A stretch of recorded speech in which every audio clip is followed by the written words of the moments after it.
Welcome to the final stretch of Pilgrim Traverse. Let's take a look at what you need to know. The Invoked Dreamer is the first mob to watch out for. It uses Dark Vision, a long line AoE that cannot be avoided via line of sight. Upon death, it casts Endless Nightmare, a large AoE explosion that deals 300k damage to anyone within its radius. This is avoidable with line of sight.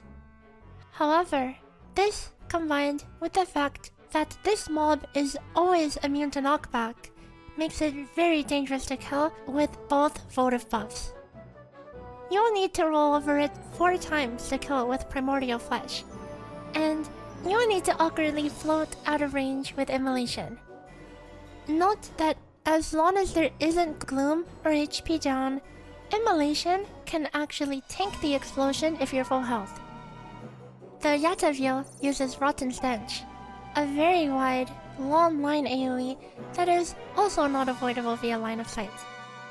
Make sure to respect how wide this is, as it is much larger than the mob's own hitbox. After this, it uses Gold Dust, a targeted circle telegraph. The Traverse Traffid uses Creeping Ivy, a small frontal cone. It also uses a generic targeted circle telegraph, Entangle. Yeah, that's about it. The Invoked Poppet Patrol uses Winge, a small point-blank AoE. While they look spooky, they're not hard to deal with at all. The Invoked Sawtooth Patrol has 3 abilities: Honeyed Left, Honeyed Right, and Honeyed Front. These all have very long cast times, giving you plenty of time to react. Because this patrol is very large, it can be very easy to get in a hairy situation with multiple of them. Because Honeyed Left and Right have 0 coverage in the front, it's recommended to just stay in front of the Sawtooth and only dodge Honeyed Front. It's also susceptible to both sleep and stun, so if you pull multiple, you can temporarily interrupt one if it's using Honeyed Front at a bad time. And just camp on the wall to wait for other patrols to pass. The Invoked Bachelor uses Arachniweb, a targeted AoE that can be avoided with line of sight. It follows up with a medium circle telegraph. The Traverse Warg is a copy pasta of the Humbabas from the previous set, with 1 slight change.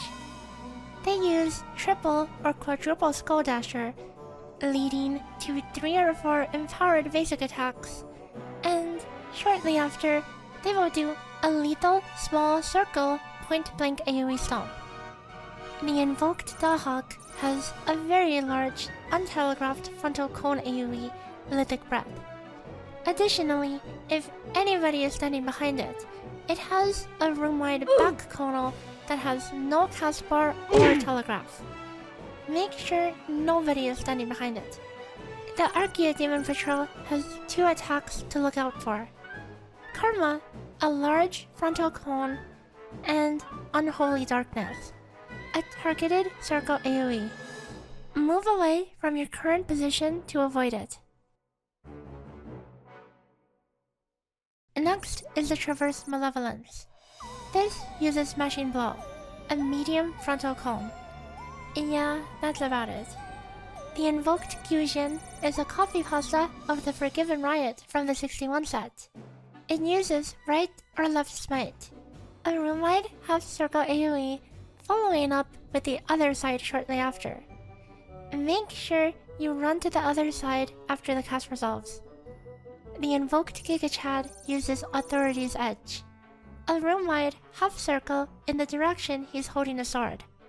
If unsure where to go, you can always just line of sight. Lastly, the Invoked Destrudo uses Stare, a large line AoE. Like other lines, this is not avoidable via line of sight. It'll also use Mortal Gaze, a room-wide gaze attack. At floor 99, we'll be faced with the final boss, Eminent Grief and Devoured Eater.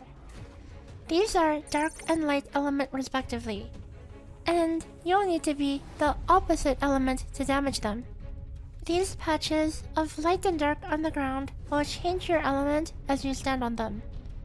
You will need to try to keep the HP of both bosses even, as HP discrepancies will grant the bosses damage buffs and regen. The Vark Bomb incense is extremely powerful here, as Fail Oil will apply an electrocution dot to both bosses regardless of element. Oh, you can also fall off the arena and die, so be very careful with dashes. The first mechanic is Blade of First Light and one of two fire attacks. Blade of First Light will either cleave the middle or outside, depending on how the swords are being held. Keep in mind that these lines on the ground are misleading. Both areas of effect extend slightly beyond those lines. If the boss summons 4 balls of fire, it'll cast Ball of Fire. These will all target your position with a small circle AoE. Make sure you are moving, especially when solo, because all 4 balls hitting you at once is lethal. If the boss summons just 2 balls of fire, it'll cast Chains of Condemnation, which will apply a 3-second debuff that deals high damage if you move, but you can still attack during it. Position yourself to dodge the blade before this applies. The next mechanic is Balance of Sin. This drags all party members to the center of the arena, as AoEs start to form in a circle. Pay attention to where the last AoE drops, and run in that direction as soon as you are unbound in order to escape. Note that getting hit by an AoE will incur a large knockback, potentially knocking you off the arena. Spinelash is a targeted line marker that follows one player. When the marker disappears, the position is locked in. Stand on one of these lines in the arena to avoid hitting one of the windows in the back, as that will summon an ad that will put additional pressure on the fight, and may cast a telegraph at a very inopportune time. Next is Abyssal Blaze. The boss will open 2 portals to summon crystals. One portal will be opened vertically, and one will be opened horizontally. These crystals eventually explode, and the direction of the portal opening determines which direction they explode in. So pay attention now. The half with the vertical expansion will be unsafe, and then for the horizontally expanded crystals, pay attention to the position of the crystals to determine which corner is the safe spot. You won't need the safe spot for another few mechanics, so keep a note of it.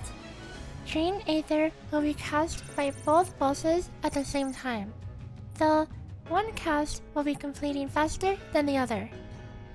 In order to avoid very high damage, you'll need to be the opposite element of that boss when the cast completes.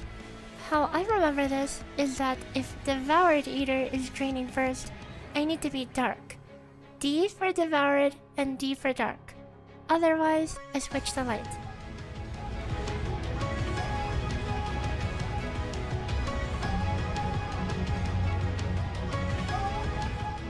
After all this, the crystals will glow red, indicating that they will finally explode. Run to the safe corner that was determined at the Abyssal Blaze cast. And that's all the mechanics. From here on out, the boss will use the same attacks, though not in the exact same order. If you've made it this far, you should be in the clear. Congratulations on making it to the end. Consider checking out the text guide in the description for a handy reference. I'll see you guys in the next one. Bye bye!